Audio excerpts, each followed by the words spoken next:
छत्तीसगढ़ के लिए आज ऐतिहासिक दिन है क्योंकि मीडिया कर्मी सुरक्षा विधेयक जिसे कैबिनेट की मंजूरी मिल चुकी है और लंबे समय से इस पर चर्चा चल भी रही थी और कैबिनेट में मंजूरी मिलने के बाद में मुख्यमंत्री भूपेश बघेल का ये कहना है कि इसी सत्र में इसे टेबल कर दिया जाएगा और ये राज्यपाल के पास चला जाएगा। निश्चित तौर पर एक बहुत बड़ी उपलब्धि रहेगी पत्रकार सुरक्षा कानून को लेकर। नहीं, निश्चित रूप से जो अच्छे पत्रकारिता करने वाले निष्ठावान जो पत्रकार हैं उनके लिए एक बहुत बड़ी उपलब्धि है, लेकिन कुछ इसका निगेटिव भी है। निगेटिव ये है कि जो लोग पत्रकार कहलाते हैं और दूसरे किसी पे काम करते हैं उनको इसमें सुरक्षा मिल जाएगी तो एक बहुत बड़ी बात हो जाएगी। तो मैं जहाँ तक समझता हूँ इसमें निश्चित रूप से ऐसे बैरियर्स बनाए गए होंगे, इसमें परीक्षण होगा और परीक्षण होने के बाद जो है सुरक्षा प्राप्त होगी। तो ये उन पत्रकारों के लिए तो बहुत ही बढ़िया है जो लोग पूरी अच्छी ईमानदारी के साथ, अच्छे लगन के साथ, निष्ठा के साथ निष्पक्ष पत्रकारिता करते हैं, उनके लिए बहुत बड़ी उपलब्धि है, मैं इसको मानता हूँ। और प्रत्येक पत्रकार यदि इसको सही ढंग से ले और इसका सही उपयोग करे, सही ढंग से लेकर उपयोग करे और अपनी अच्छी पत्रकारिता के लिए इसको ढाल बनाए तो वो अच्छी बात होगी। इसका दुरुपयोग कहीं भी किसी भी हालत में नहीं होना चाहिए, अन्यथा फिर पत्रकार कौम बदनाम होगी और उसको जो है फिर सरकारें भी सोचने को मजबूर हो जाएंगी। इस सरकार ने पत्रकारों के प्रति जो स्नेह दिखाया है प्रारंभ से, 10,000 रुपया पत्रकार पेंशन सम्मान निधि बुजुर्ग पत्रकारों के लिए और 5 लाख रुपए बीमारी के लिए इंतज़ाम कर दिया, 2 लाख रुपए जो आकस्मिक बीमारी के लिए इंतज़ाम कर दिया, मृत्यु के पश्चात 5 लाख रुपए देने की बात कर दी और बहुत सारी ऐसी चीज़ें जो आजीवन 10,000 रुपये देने की बात की। तो मानना तो पड़ेगा, अधिमान्यता वाली बात ब्लॉक स्तर तक, ये सारी चीज़ें जो है ये दर्शाती है कि वर्तमान मुख्यमंत्री जो है भूपेश बघेल वो पत्रकारों के प्रति स्नेह रखते हैं, लेकिन अच्छी पत्रकारिता के प्रति उनका स्नेह है। अच्छी पत्रकारिता के प्रति स्नेह है। टी सूर्या राव जी हैं। सूर्या राव जी, अगर ड्राफ्टिंग की बात कही जा रही है, ठीक है, पॉइंट तो बहुत सारे होंगे, ऐसा तो नहीं कि सरकार किसी को भी पत्रकार मान लेगी, अधिमानता के लिए भी बहुत सारे गाइडलाइन है। तो ऐसे में इस कानून को किस संदर्भ में आप लेते हैं? देखिए, यह कानून, सबसे पहले तो मैं मुख्यमंत्री भूपेश बघेल और उनकी पूरी टीम को मैं बधाई देता हूं कि उन्होंने पत्रकारों के लिए इतनी दूर की सोच रखी और छत्तीसगढ़ भारत देश में ऐसा दूसरा प्रदेश है जहां पे पत्रकार सुरक्षा कल्याण जो कानून है वो लागू होने जा रहा है।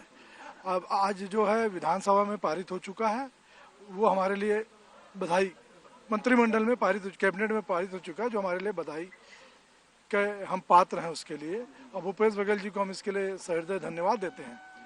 दूसरी बात यह है कि जैसे कि हमारे वरिष्ठ पत्रकार बाबूलाल शर्मा जी ने कहा कि इसमें कुछ बैरियर जरूरी हैं ताकि जो पत्रकारों के नाम से दूसरा कार्य करते हैं या पत्रकारों के नाम का दुरुपयोग करते हैं उन पर लगाम अवश्य लगना चाहिए और ऐसे कानून से अवश्य लगेगा।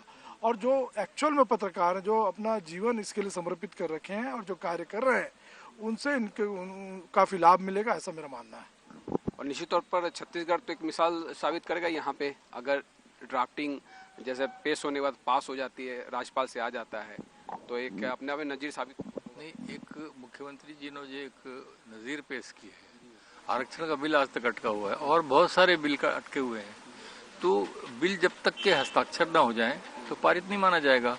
विधेयक तो पारित कर देंगे, बहुमत है, और विधेयक वो इसी सत्र में मेरा जहाँ तक ख्याल है 24-25 तारीख तक के जो है 24 तारीख तक के पारित करवा देंगे। पारित होने के बाद में हस्ताक्षर होंगे। अब राज्यपाल के विवेक पर है वो किस रूप से लेते हैं। महाराष्ट्र में लागू है तो निश्चित रूप से मैं समझता हूँ रुकना नहीं चाहिए और वो बनकर आ जाएगा तो निश्चित रूप से हम लोग लाभान्वित होंगे। और आज का जो दृष्टिकोण मैंने जो कहा ना, बैरियर होना चाहिए, वेब के नाम से आज किस किस तरह के वेब कुछ अच्छे बने हैं तो कुछ के क्या हालात हैं आप सब लोग देख रहे हैं। मैंने कुछ का कुछ लिख देते हैं, जो उनकी मर्जी आती, जो उनके दिमाग में आता है, जो उनके विचार में आता है वही लिख देते हैं, न कानून समझते न ज्ञान है उनको।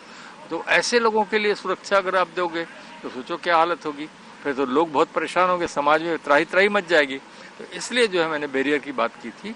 और निश्चित रूप से ऐसे जो पत्रकार हैं, ऐसे लोग जो हैं जो समाज में अच्छा नहीं सोचते, समाज के लिए कभी ये निजी स्वार्थ सोचते हैं, तो उन लोगों के लिए बैरियर होना बहुत ज़रूरी है और अच्छे पत्रकारों को इससे बहुत लाभ मिलेगा निश्चित तौर पे। और एक तरफ आप देखिए कि छत्तीसगढ़ श्रमजीवी पत्रकार कल्याण संघ का कार्यक्रम था और दूसरी तरफ कैबिनेट की मंजूरी मिल गई, ये एक बहुत बड़ी बात रही यहाँ पे। निसंदेह कुछ चीज़ें आकस्मिक जरूर होती हैं, लेकिन संयोग भी होता है।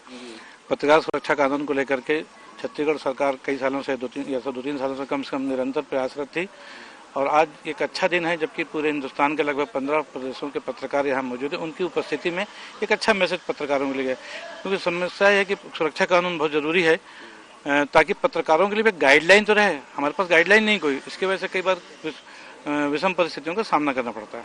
कुछ बात ऐड कर रहे थे बाबूलाल शर्मा जी। ये कह रहा था कि मैं जो बात बोल रहा था उसमें एक पक्ष और भी है। वो पक्ष ये है कि आप और हम या और भी कुछ अच्छे लोग जो पत्रकारिता करते हैं उनको वास्तव में देखा जाए तो कहीं सुरक्षा की जरूरत पड़ती नहीं है। हमने तो आज तक ऐसा ही देखा, मुझे आज तक कभी सुरक्षा की जरूरत नहीं पड़ी। मैं अच्छे पत्रकारिता किया, विरोध में भी लिखा, कुछ भी किया, लेकिन मुझे सुरक्षा की जरूरत नहीं पड़ी। जो सुरक्षा की जरूरत महसूस करते हैं वो जिस किस्म के लोगों को मैंने कहा वो ज़्यादा सुरक्षा की है, तो उसका ध्यान रखना पड़ेगा कि ऐसे लोग अपने आप को सुरक्षित करने के लिए इसका उपयोग करके, दुरुपयोग करके और कुछ समाज में गलत संदेश देने का प्रयास न करें। तो निश्चित तौर पर पत्रकार सुरक्षा कानून इसको लेकर जो हमने चर्चा की उसमें बहुत सारे आयाम निकल के सामने, और इन आयामों पर सरकार ने भी सोचा होगा कि किस तरह से इसको आगे बढ़ाए जाने की आवश्यकता है। तो तमाम चर्चा के लिए आप सभी को मैं बहुत बहुत धन्यवाद करना चाहूँगा। कैमरामैन DK सिन्हा के साथ RK गांधी, साधना न्यूज, रायपुर।